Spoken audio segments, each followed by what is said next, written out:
James is a mixed traffic engine. He can pull both freight cars and coaches. He's proud of his smart red paint, and so is his driver. Everyone says you brighten up their day, James. One morning, James whistled loudly at the other engines. Look at me. I am the smartest, most useful engine on the line. Rubbish, replied Thomas. We're all useful. Sir Topham Hatt says so, and he's head of the whole railway. You know what, James? Added Percy. What? Replied James. You're getting all puffed up.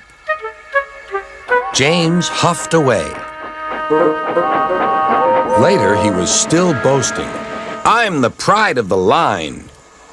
I saw you pulling freight cars, snorted Gordon. You're only a goods engine. I pull coaches, too. Not as much as I do. But Sir Topham Hatt has plans for me. James was only making this up, but Gordon believed him. What plans? Wait and see.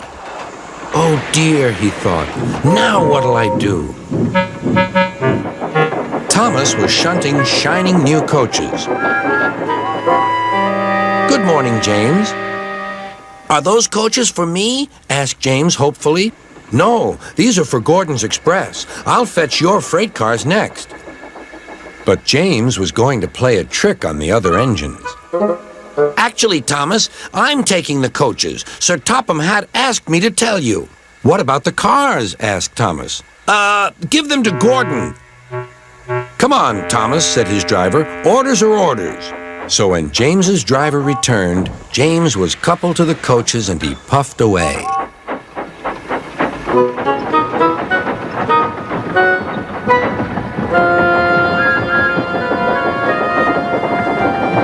Thomas returned with the freight cars, and a few minutes later, Gordon arrived. Where's the express? Thomas told him about James, and so here are your cars.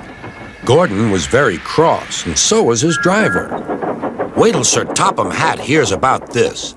Meanwhile, James was enjoying himself enormously.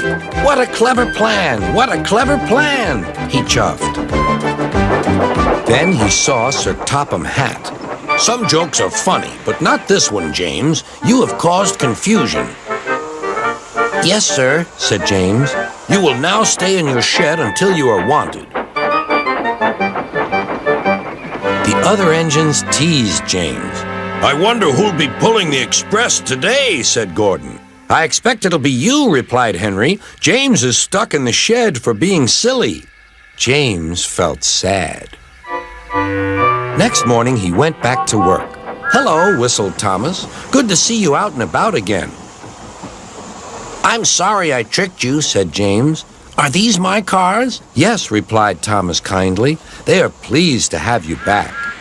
James set off to the harbor with his train of freight cars. He bustled about all day, pushing and pulling them into place.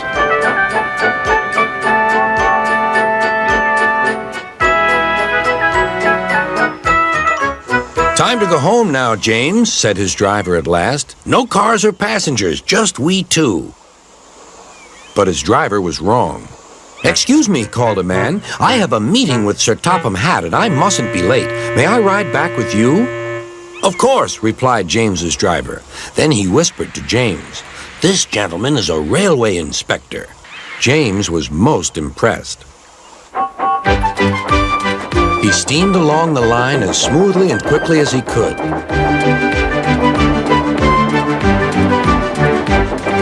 Sir Topham Hatt was waiting on the platform, and the railway inspector greeted him warmly. This clever engine gave me a splendid ride. You must be proud of him. Yes, indeed. Once again, you are a really useful engine.